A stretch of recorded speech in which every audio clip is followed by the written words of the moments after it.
호우 시절로 오세요. 그때 우리가 여기에 있습니다. 안녕하세요. 호시절 원우씨입니다. 안녕하세요. 조쿠나입니다. 저희가 녹음 시간을 보통 이제 한 프로라고 해서 한 3시간 반 뭐 이렇게 2시간 반 이렇게 빌리는데 그렇죠. 가끔씩 이렇게 짜투리 시간이 날 때 사실 요새 이 짜투리 시간까지를 제가 되게 기대를 하고 조금 그 재촉할 때도 있어요. 빨리 이 시간이 있어야 지금부터 제가 진행하려고 하는 이 얘기를 할 수 있는 그 공간이 확보되기 때문인데 그런 것들이 좀 있었죠. MBTI도 제 거 갑자기 한 적 있었고. 초크나의 MBTI 어느 발굴하기. 저 이렇게 그 경망스러운 어조를 한 번도 들어본 적이 없는데 깜짝 놀랐었어요. 저희 그 지난번에 했었던 되게 어이없는 타이틀 민생발굴 있잖아요. 이거 진짜 저 너무 만족스러웠거든요. 엄청 버벅거렸던. 근데 너무 민생이라는 발도 너무 웃기고 민생을 발굴한다는 게 아직까지도 너무 자다가 혼자 생각해도 웃긴데 그래서 오늘 시간이 남은 김에 이 민생 발굴 저도 하고 싶어가지고 갖고 왔거든요. 우리 조 셰프님도 그 운동 열심히 하시잖아요. 예, 열심히는 하죠. 운동을 너무 과하게 열심히 하시는 거 아니에요, 일단? 근데 이렇게 과하게 몸으로 드러나질 않더라고요. 아니 근데 네. 그 몸은 정확하기 때문에 저희 호우 시절 방송 들으시는 분들 중에서도 운동하시면서 이걸 들으시는 경우들이 있어요. 너무 감사해요. 그 운동하시면서 듣는다는 그쵸, 거는. 맞아. 전 진짜 너무너무 그거는 되게 내용이 집중되는 그 또 은근히 집중되는 거기 때문에 저희가 최근에 가장 근면하게 하고 있는 네. 일이 운동과 호우 시절 아닌가요? 맞아요. 그거 아니면 저거 같은 느낌의 그런 느낌으로 저희 임하고 있는데 최근에 운동 그 시작하시는 우리 헬스장에서 네네. 조금 희한한 공고문 하나 붙지 않았어요? 그 6km 이하로 그렇죠. 저희 그 되고. 거리두기 네. 코로나 재확산으로 인해서 거리두기 4단계 수도권 진입하면서 우리가 트레드밀이라고 하죠. 그 러닝머신이라고 흔히 부르는 그 러닝머신의 속도가 시속 6km 안으로만 해야 되고 진짜 이건 네. 뭐 그다음에 이제 뭐 칸막이 돼 있는 거는 진작부터 아마 돼 네. 있었을 거고 하나 건너 하나 사용해야 되는 거 있죠. 이런 거 있지만 또 진짜 어이없는 게 그 헬스장에서 나오는 노래 음악을 이제 BPM 120 이내로만 제한해야 된다는 공고문이 붙었어요. 저 다니는 헬스장에도 트레이너 선생님이 정말 이거를 인쇄해서 그 공고문을 붙여야 되는 자기 자신이 되게 자괴감 든다고 하시더라고요.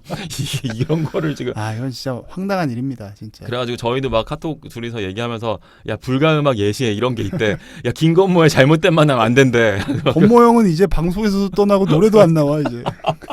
박명수 바다의 왕자가 이렇게 빠른 노래였어? 그니까. 그래서 그래서 신문에 이런 기사가 났더라고요. 김종국의 한 남자를 맞아요. 지금 들으면서 네. 운동을 해야 되는 보통은 되게 빠른 노래들을 많이 트는데 좀 신나는 노래들을 네. 듣죠. 어떻게 보셨어요? 지금 뭐 본인도 진짜 운동하시는 과정에서 이런 거 많이 보셨겠지만 저는 이 음악을 단속하고 뭐 이런 이 일련의 과정들 네.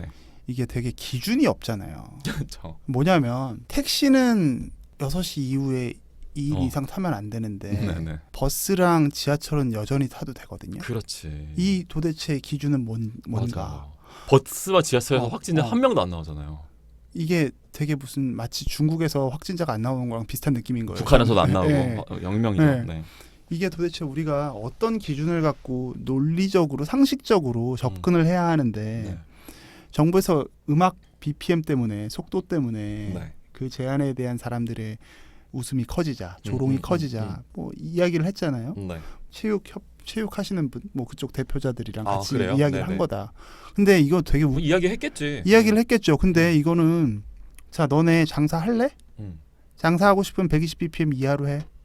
근데 할래 안 할래 하면 당연히 한다고 그렇죠. 하겠죠. 장사를 하셔야 되니까 이거를 지금 변명이라고 얘기한다는 것 자체가 넌센스인 거예요. 그렇네. 우리가 사실 상식적인 수준으로 이야기를 해야 되는 건데 오히려 네. 마스크를 더 착용해야 되고 혹은 마스크가 94 이상만 써. 예를 들어서 모르겠어요. 그것도 갑론을박이 있겠지만 네. 그렇게 하면 모르겠는데 네. 자 어떤 음악은 들어도 되고 네. 어떤 음악은 들으면 안 되고 이거 사실 사상 검증으로 가는 거거든요. 왜냐하면 그러면 에어팟 듣고 음악 듣는 거 단속할 거냐고. 아니 내가 잘못된 음악을 듣고 진짜. 있어 만약에. 맞아. 저도 헬스장에서 노래 안 들어요. 그 러닝머신 걸을 때. 근데 러닝머신 할 때 어. 스피커에서 나오는 거 말고 내가 뭐 맞네 진짜. 공포 영화 보는 애는 심장이 더 뛰어서 안 돼?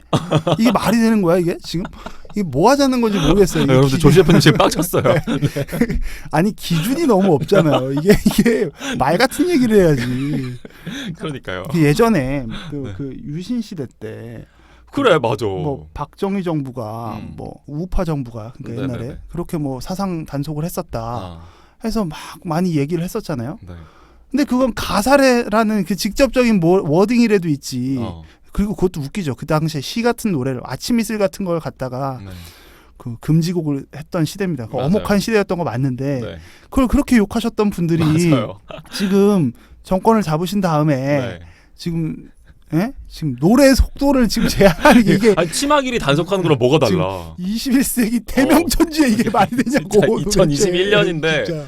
너무 절묘하지 않아요? 자기들이 투쟁했었던 맞아요. 그 대상의 비판 대상의 행태와 지금 먼 길을 돌아서 결국에는 닮아 버린 거예요. 저는 진짜 원우 씨한테 사석에서 이런 얘기 많이 했지만 우리가 자유에 대해서 네. 이야기를 좀 다시 해봐야 돼요. 우리 아. 사회가 진짜로 이게 자유에 대한 담론이 너무 부족한 거죠. 맞아요. 다 자유가 너무 어. 자기 마음대로 해석을 하기 때문에. 그러니까 이게 그 586 세대가 586 이전 이제 산업화 세대잖아요. 네네. 아니, 너무 진지하게 얘기하나? 아니요, 좋아요 지금. 뭐 이런 밑밥을 까신 것 같길래 네. 열심히 낚여드리면 좋아요, 성공입니다 오늘도. 우리가 산업화 세대를 비판하는 부분도 많지만 네. 사실 그분들 덕분에 저는 박정희 정부나 이승만 정부를 옹호하는 게 전혀 아니에요. 제 네. 원래 스탠스를 아시겠지만 네네. 그 분들을 옹호하는 게 아니라 그 시대를 사셨던 세대분들 덕분에 네. 우리 사회가 이만큼 올라왔어요. 그렇죠. 열심히 정말 공장에서 일하시고 그러면서 자본주의가 뭔지도 모르던 시대에 네. 정말 어렵게 살면서 우리나라가 굉장히 높은 경제 성장률을 일궈냈죠. 그렇죠. 그리고 그 이후에 그 다음 세대가 이제 586이라고 하는 그 세대를 통해서 우리 정치가 기존에 갖고 있었던 문법과 달라졌고 네. 그분들이 메인스트림에 오는 것 자체만으로도 이미 사회가 굉장히 많이 열렸다라는 거를 반증할 수 있고 인정할 수 있다라고 저는 생각해요. 맞아요. 그분들의 역할이 분명히 있었습니다. 그럼요. 저는 네. 그거를 무시하는 게 아니에요. 네. 다만 그 세대들이 갖고 있는 프레임 안에 그분들이 갇혀 있는 게 아닐까. 그러니까 그분들이 갖고 있는 프레임은 이제 87년 헌법의 프레임인 네, 건데 여기서 말하는 자유에 갇혀 있으니 자유를 해석하는 게 너무너무 다른 거예요. 맞아요. 그러니까 이분들에게 자유는 민주화예요. 이분들에게 평생에 그 이뤄내야 할 숙명은 박진영에게는 미국 진출이고 그렇죠. 이분들에게는 민주화인 거야. 맞아요. 근데 민주화라는 게 네네. 어디 이제 정점이란 게 딱 정해져 있습니까? 없죠. 그렇죠. 계속해서 문제는 발생할 수밖에 그렇죠. 없어요. 그러면 계속해서 문제는 삼을 수 있어요. 우리 사회가 근데 민주화만으로 갈 것이냐.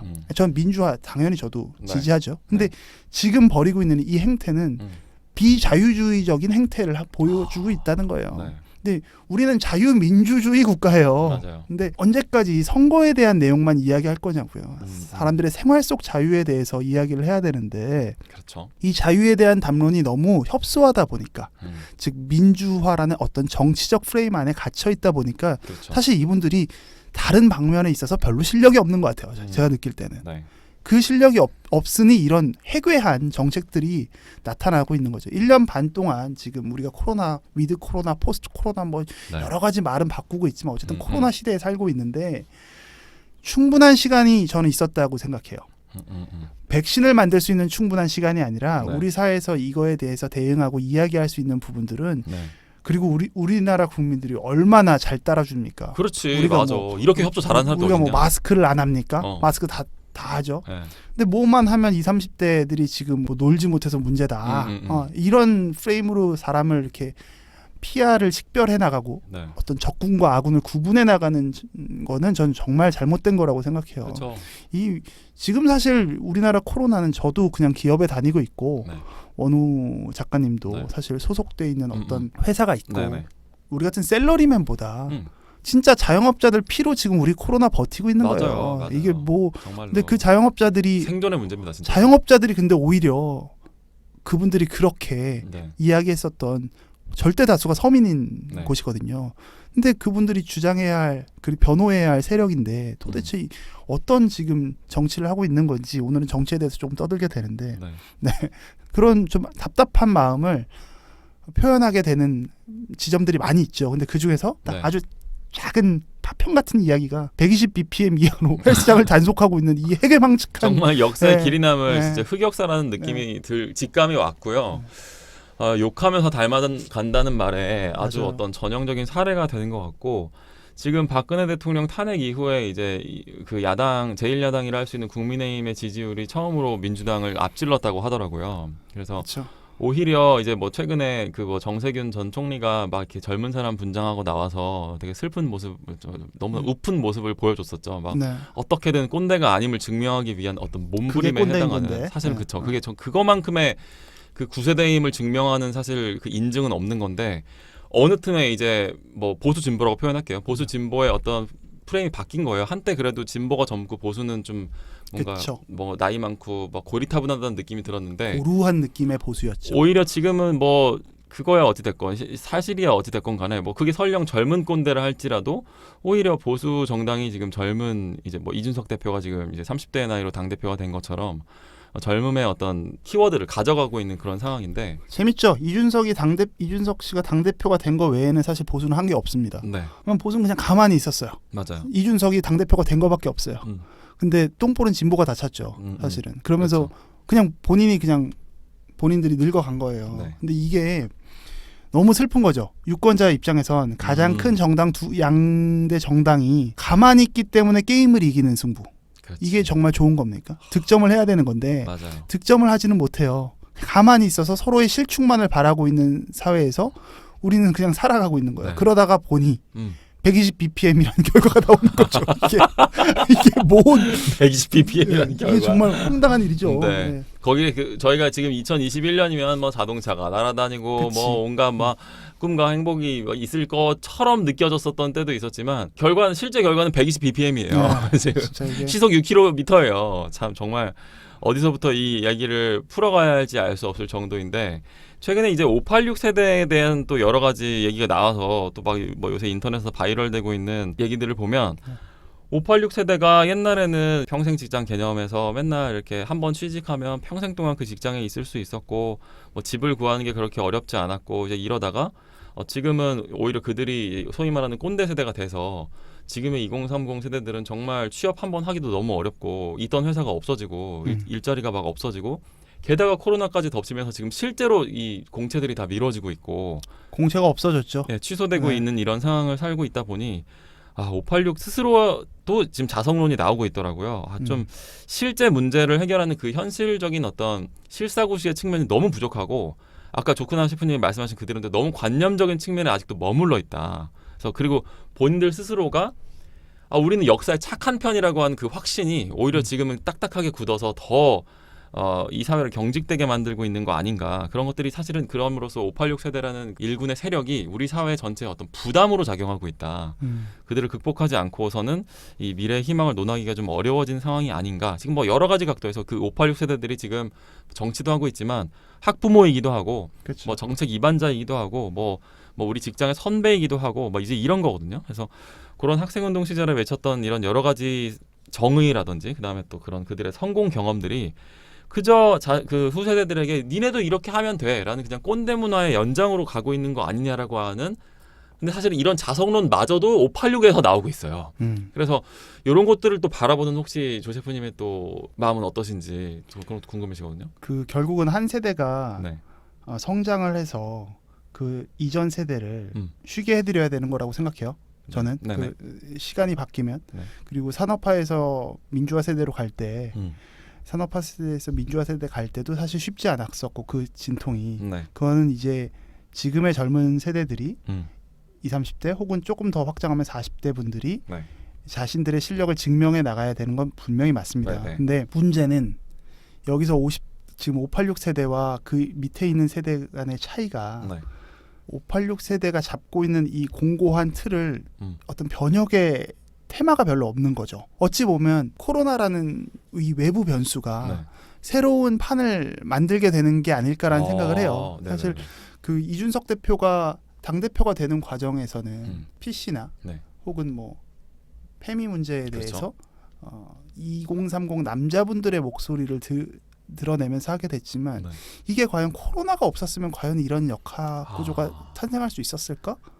라는 생각을 저는 그렇네요, 조금 진짜로. 하거든요. 네. 근데 이 외부 변수가 그러니까 사실 뭐 전쟁통에 부자가 될 수 있다고 그렇죠. 그 어떤 계급에 바뀌는 사회는 어떤 그렇죠, 격변기가 좀 있어야 맞습니다. 되는데 뭐 IMF라든지. 네, 이 코로나 상황 역시도 우리가 지금 기존의 관념에서 기존의 문법에서 관성에서는 풀 수 없는 문제가 돼버린 것 같아요. 이건 희망이 아니라 사실은 불안인 건데 그렇죠. 우리가 인류가 여지껏 경험해보지 못한 전 세계적인 지금 이런 전염병이잖아요. 그렇죠. 물론 그 전에도 큰 전염병들이 있었지만 네. 이렇게 오랜 시간을 전 세계가 이 선진국들이 다 몰렸는데도 지금 아직 해결이 안 되고 그렇죠. 있는 거거든요. 이걸 어떻게 가야 할지의 문법은 아직 사람들이 다 지금 다 결정하고 있는 단계란 말이에요. 근데 여기서의 지식은 오래 살았다라고 나오는 것만은 아닌 것 같아요. 그렇죠. 과연 이 부분에 있어서 좀 더 실력 있는 분들이 여기서 좀 나타나야지 새로운 어떤 그게 권력 구조의 개편이 있지 않아요. 여기서 권력 구조는 뭐 단순히 정치를 얘기하는 건 아닌 것 같고요. 네. 뭐 사회적인 우리나라 그 논객들도 너무 옛날 논객들이 많잖아요. 그렇죠. 뭐 언제적 진중권, 강준만, 유시민이야. 근데 아직도 이들을 그렇지. 뛰어넘는 네임드가 안 나타난다고. 맞아. 그건 맞아요. 그러면 진중권 씨 싫어하는 건 아니고 유시민 씨 싫어하는 건 아니고 네. 강준만 씨 싫어하는 게 아니라 그분들 다 뛰어난데 네. 그분들이 말했었던 말들이 마치 예전에는 진급 누락 없이 쭉쭉쭉쭉 진급했던 선배들 세대랑 비슷하다는 거죠. 그 당시에 처음 인터넷이 보급되고 그분들이 어떤 키워로서 막 싸울 때는 네. 다들 그들을 바라봤던 거죠. 네. 근데 이제 고착화돼 있는 이 상황에서는 사실 네임드가 나타나기 쉽지 않거든요. 맞아요. 우리 호흡시절이 얼마나 방송이 좋습니까? 근데 이미 오디오 클립에 너무 많은 사람들 너무 질비한 선수들에게 선수들이 뜸들방을 있어서 위해서. 저희가 못하고 있는 아, 거거든요. 그렇구나. 이거 힐링 되네요. 그렇게 말씀해 주시니까 정확한 진단인 것 같은 느낌이 확 오는데요, 지금 네, 보니까. 그래서 과연 이게 어떻게 새로운 실력자들이 드러날지에 대한 궁금함도 있는데 그 중에 하나가 코로나는 변수가 되지 않을까 싶습니다.